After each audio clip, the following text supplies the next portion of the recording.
የኢትዮጵያ ኤሌክትሪክ አገልግሎት ባለፉት 6 ወራት የስነ ምግባር ጥሰት በፈጸሙና በሙስና በተጠረጠሩ ከ650 በላይ አመራሮችና ሰራተኞች ላይ አስተዳደራዊ እርምጃ መውሰዱን አስታውቀዋል። ተቋሙ በኤሌክትሪክ ስርቆትና በመሠረተ ልማት ውድመት ላይ በተሳተፉ ግለሰቦች ላይ የክስና የጽኑ እስራት ውሳኔዎችን አስተላልፏል። የኢትዮጵያ ኤሌክትሪክ አገልግሎት በሰጠው ጋዜጣዊ መግለጫ እንዳስታወቀው በ2018 በጀት ዓመት የመጀመሪያ 6 ወራት የተጠያቂነት ስርዓትን ለማስፈን በተከወኑ ስራ በ651 አመራሮችና ሰራተኞች ላይ እርምጃ ተወስዷል ብለዋል።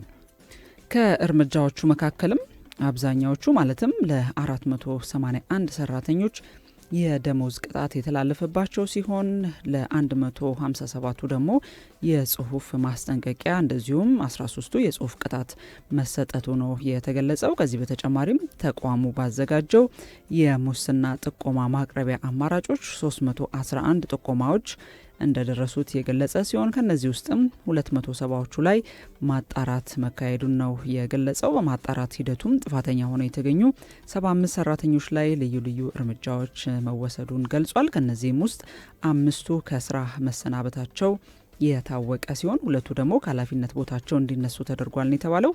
በሌላ በኩል የኤሌክትሪክ ኃይል ስርቆት በፈጸሙ 18 ግለሰቦች ላይም ክስ ተመስርቶ ከገንዘብ መቀጮ በተጨማሪ 3 ሚሊዮን ብር ገደማ ካሳ እንዲከፍሉ ተወስኗል ብሏል። በመሰረተ ልማት ላይ ስርቆትና ውድመት ያደረሱ 14 ግለሰቦችም እስከ 10 ዓመት በሚደርስ ጽኑ እስራት እንዲቀጡ በፍርድ ቤት መወሰኑን ተቋሙ ገልጿል። የኢትዮጵያ ኤሌክትሪክ አገልግሎት ደንበኞች መሰል ጥፋቶችን ሲመለከቱ ጥቆማ በመስጠት እንዲተባበሩና መረጃዎችንም በተቋሙ የማህበራዊ ሚዲያ ገጾች እንዲከታተሉ ጥሪውን አቅርበዋል።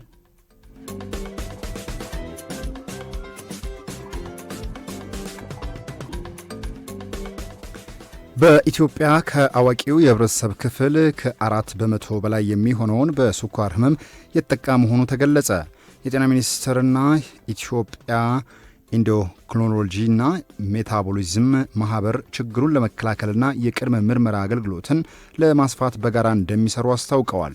የጤና ሚኒስቴር ከኢትዮጵያ ኢንዶክሪኖሎጂና እንዲሁም ደግሞ ሜታቦሊዝም ማህበር ጋር በመተባበር ዓመታዊ ጉባኤውን አካሂደዋል። በጉባኤው ላይ እንደተጠቀሰው ተላላፊ ያልሆኑ በሽታዎች በተለይም የስኳር ህመም በሀገሪቱ ከፍተኛ ስጋት እየሆነ መጥቷልም ተብሏል።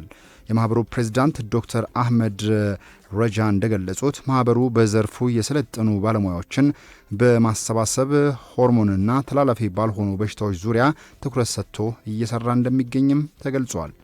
በተለይም የአይነት 1ና አይነት 2 የስኳር በሽታ ቅድመ ምርመራ ተደራሽነት አሁንም ዝቅተኛ መሆኑን ጠቁመው ማህበሩ ይህንን ለማሻሻል ጥረት እያደረገ መሆኑን አስረድተዋል። ዶክተር አህመድ አክለውም የሆርሞን ምርመራ ለማድረግ የሚያስችሉ የሕክምና ቁሳቁስ ወደ ሀገር ውስጥ እንዲገቡ የጤና ሚኒስቴር አስፈላጊውን ድጋፍ እንዲያደርግ ጠይቀዋል።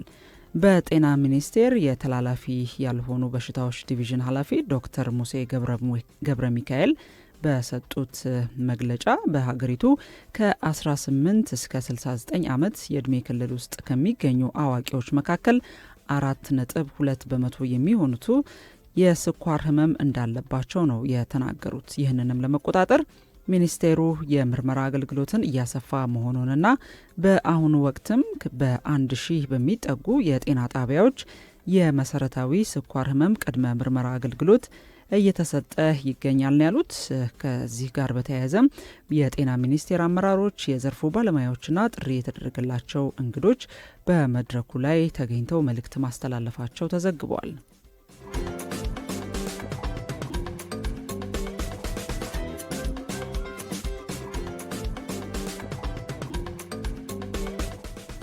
ሀገራዊ ጉዳዮችን አጠናቀን ከውጭ ወዳገኘናቸው ዜናዎቻችን ስናልፍ ኬንያን እናገኛለን።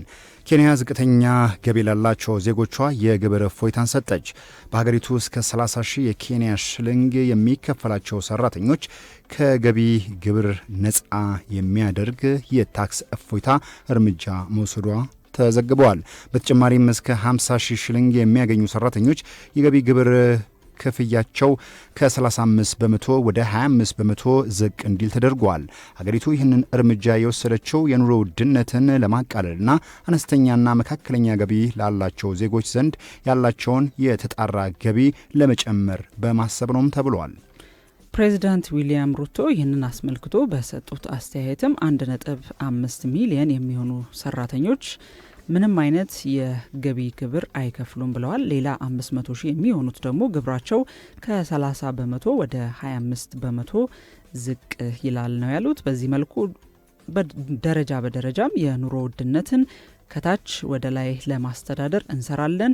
ይህ ዝም ብሎ በቃል ብቻ የምንገልጸው ሳይሆን በተግባርም የምናደርገው መሆኑን ለማረጋገጥ እፈልጋለሁ ሲሉ ነው የተናገሩት። የሀገሪቱ የብሔራዊ ግምጃ ቤት ካቢኔ ጸሐፊ ጆን መባዲ እንደገለጹት ከሆነም በዚህ የሂደት የህዝቡ የኑሮ ውድነት ላይ የታክስ ህጎች ላይ ያሉት ጥያቄዎች እየተመለሱ ይሄዳሉ ነው ሲሉ መናገራቸውን አፍሪካን ኒውስ ዘግቧል።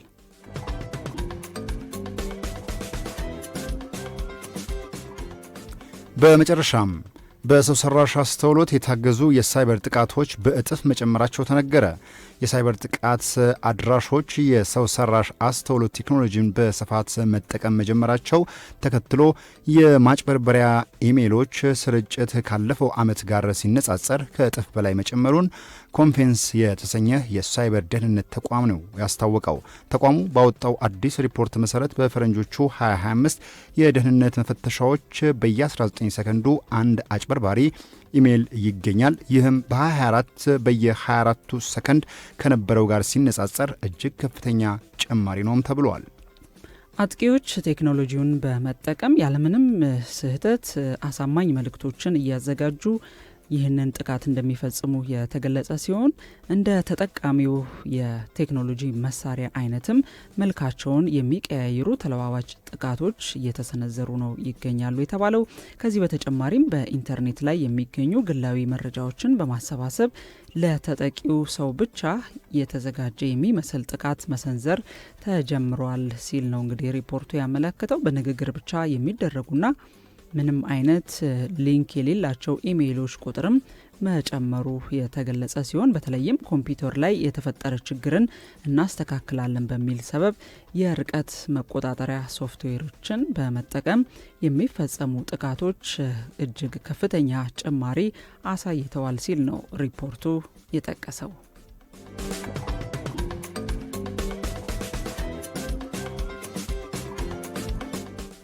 ሀገራዊና ዓለም አቀፋዊ ጉዳዮችን አስደመጥናችሁ። ቆይታችን እስከ 2 ሰዓት ከ30 አሁንም እንደቀጠለ ይገኛል። ከኛ ጋር አብረው እየሰሩ የሚገኙ ተቋማት አሉ። በ8294 ፈጣን የትራንስፖርት አማራጭን በማቅረብ የሚታወቀው ራይድ በእጅ ስልኮቻችሁ ላይ የራይድን አፕሊኬሽን በመውረድ ባላችሁበት ሆናችሁ ይህንን ፈጣን የትራንስፖርት አማራጭ ለቤተሰቦ፣ ለእርሶ፣ ለወዳጅ ዘመዶ ባሉበት ሆነው አገልግሎቱን ቢፈልጉ ፈጣን ምላሽ እንሰጦታለን እያለ ይገኛል። 8294 ፈጣን የትራንስፖርት አማራጭ ራይድን እንዲያደርጉ ተጋብዘዋል። አስተማማኝ መዳረሻውን ከራይድ ጋር ያድርጉ ከሙሉ ደህንነቱ ጋር እያላችሁ ይገኛል። አጋራችን ስለሆነ ከልብ አድርገን እናመሰግናለን። አጋራችን ሆኖ ሌላኛው ከኛ ጋር እየሰራ የሚገኘው እናት ባንክ ነው። እናት ባንክ በተለያዩ የደንበኞች አገልግሎቱ ሁልጊዜም ዘመናዊ አገልግሎትን በቅልጥፍና እየሰጠ ይገኛል። በሁሉም የኢትዮጵያ አካባቢዎች ቅርንጫፎቹን በመክፈት ተደራሽ መሆን ችሏል። በእጅ ላይም በሚገኝ መተግበሪያው በእናት ባንክ መተግበሪያ ሁሉንም አይነት የባንክ አገልግሎቶችን በቀላሉ ማግኘት ይቻላል። እናት መላ ወይም ዩኒካሽ የተሰኘ የትምህርት ቤት የክፍያ ስርዓትን በመዘርጋትም እንደዚሁ አገልግሎቱን እየሰጠ ይገኛል። በርካታ ትምህርት ቤቶችም በዚህ የክፍያ ስርዓት ተጠቃሚ መሆናቸውን እየገለጸ ደንበኞቹ አሁንም በዚህ እናት ባንክ እናት መላ የተሰኘ የክፍያ ስርዓት እንዲጠቀሙ ጥሪውን ያቀርባል። ከዚህ በተጨማሪም በዚህ የክፍያ ስርዓት የትምህርት ቤት ክፍያን ከመክፈል ባሻገር የጉዞና የመጽሐፍ ግዢ ክፍያንም ማከናወን ይቻላል። የአጋሮቻችንን መልእክት ሰምተን ተመልሰን እንገናኛለን። የሬዲዮ መስመራችሁ ትርታ 97.1 ላይ ይገኛል።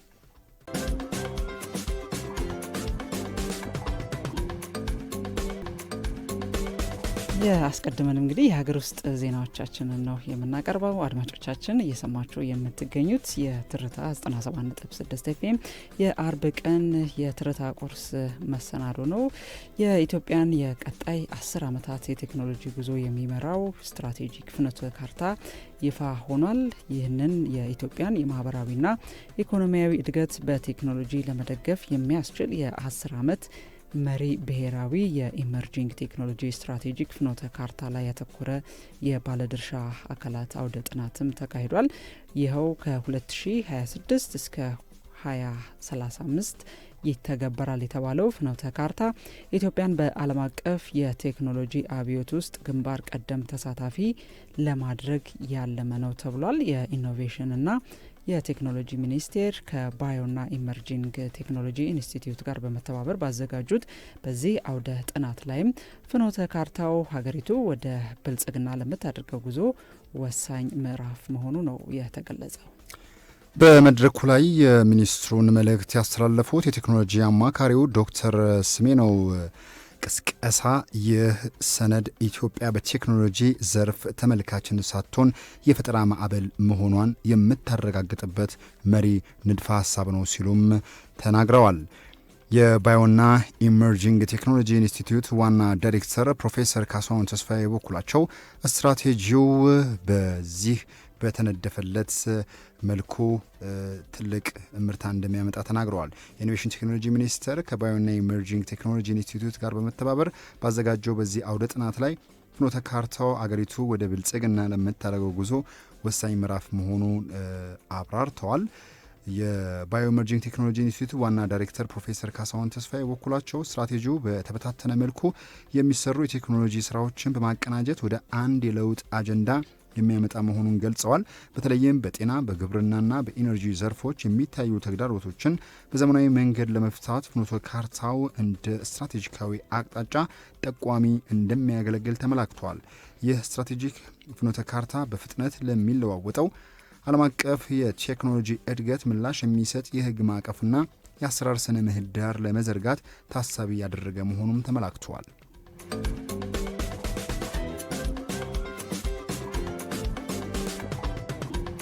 ለ39ኛው የአፍሪካ ህብረት የመሪዎች ጉባኤ ዝግጅቱ መጠናቀቁ ተነግሯል። ኢትዮጵያ ከየካቲት 7 እስከ 8 ቀን 2018 ዓ.ም የሚካሄደውን 39ኛውን የአፍሪካ ህብረት የመሪዎች ጉባኤ በስኬት ለማስተናገድና ብሔራዊ ጥቅሞቿንም ለማስጠበቅ የሚያስችላትን ዝግጅት አጠናቃለች ሲሉ የውጭ ጉዳይ ሚኒስቴር ቃል አቀባይ አምባሳደር ነቢያት ጌታቸው ተናግረዋል። አምባሳደር ነቢያት ጌታቸው በጋዜጣዊ መግለጫቸው ላይ እንደተናገሩት ከሆነ ኢትዮጵያ በጉባኤ ወቅት ብሔራዊ ጥቅሞቿን ለማስጠበቅ የሚያስችል በቂ የይዘትና የሎጂስቲክ ዝግጅት አድርጋለች። በተለይም የኮንፈረንስ ቱሪዝምን ለማሳደግና የሀገርን ገጽታ ለመገንባት ጉባኤው ትልቅ እድል እንደሚፈጥር ገልጸዋል። የዘንድሮ የህብረቱ ጉባኤ በውሃ ሀብት አጠቃቀምና በንጽህና አጠባበቅ ዙሪያ ላይ ትኩረት አድርጎ እንደሚመክርም ታውቋል። እንደ ቃል አቀባዩ ገለጻ ከየካቲት 4 እስከ 5 ቀን 41ኛው የሥራ አስፈጻሚ ምክር ቤት ስብሰባ የሚካሄድ ሲሆን ተከታዮቹን 2 ቀናት ደግሞ 39ኛውን የአፍሪካ ህብረት ጉባኤ እንደሚካሄድ ተገልጿል። በተያያዘም ለጉባኤው ስኬታማነት 179 የበጎ ፍቃድ አገልግሎት ሰጪ ወጣቶች አስፈላጊው ስልጠና ተሰጥቷቸው ዝግጁ መሆናቸውን አምባሳደር ነቢያት ተናግረዋል።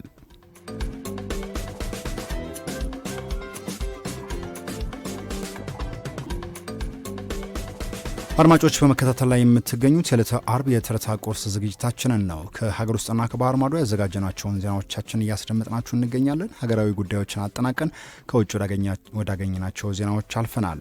3 የአፍሪካ ሀገሮች የቪዛ ቅጣት ማስጠንቀቂያን ተከትሎ ዜጎቻቸውን ለመቀበል መስማማታቸው ተገለጸ። የዩናይትድ ኪንግደም የሀገር ውስጥ ጉዳይ ሚኒስትር ሻባና መሐመድ ያስተላለፉትን የቪዛ ቅጣት ማስጠንቀቂያ ተከትሎ 3 የአፍሪካ ሀገሮች በህገወጥ መንገድ እንግሊዝ የሚገኙ ዜጎቻቸውንና ወንጀለኞችን ለመቀበል መስማማታቸውን አስታውቀዋል። እነዚህ 3 ሀገሮችም ናሚቢያ፣ አንጎላና ዲሞክራቲክ ሪፐብሊክ ኮንጎ ሲሆኑ ከዩናይትድ ኪንግደም መንግስት ጋር በትብብር ለመስራት መስማማታቸው ነው የተገለጠው። ሻባና ማህሙድ ስምምነቱን አስመልክተው ሲናገሩም ግልጽ የሆነ ስምምነት አድርገናል። የውጭ ሀገሮች መንግስታት ዜጎቻቸውን ለመቀበል ፈቃደኛ ካልሆኑ የቪዛ ቅጣትን ጨምሮ ሌሎች እርምጃዎች ይጠብቋቸዋል ሲሉ ነው የተናገሩት።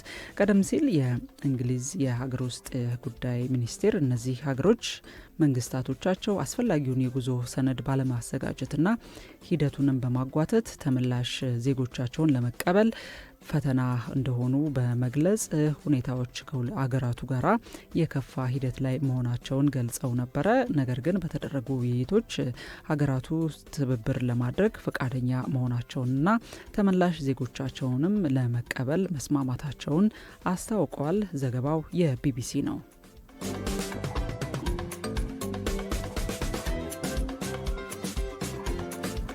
በመጨረሻም አሜሪካና ሩሲያ በጦር ኃይሎቻቸው መካከል የተጠናከረ ግንኙነት እንዲኖር መስማማታቸው ተዘግበዋል።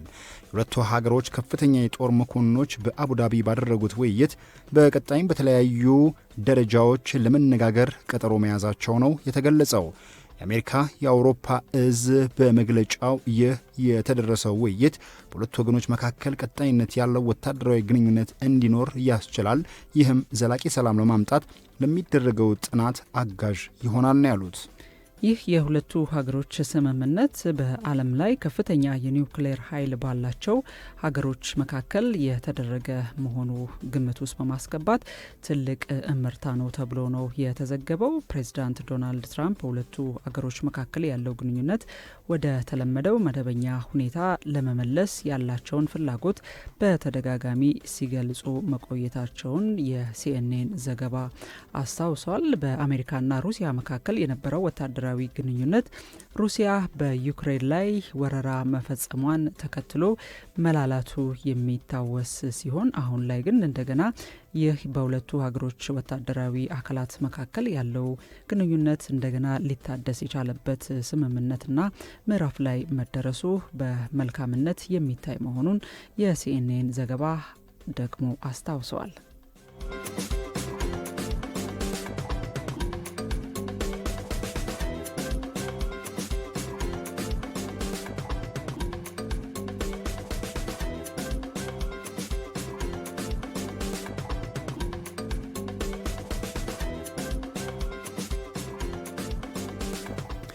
ቀደም ሲል ከሀገር ውስጥና ከባህር ማዶ ያዘጋጀናቸውን ዜናዎቻችንን ነበር ያስደመጥናችሁ።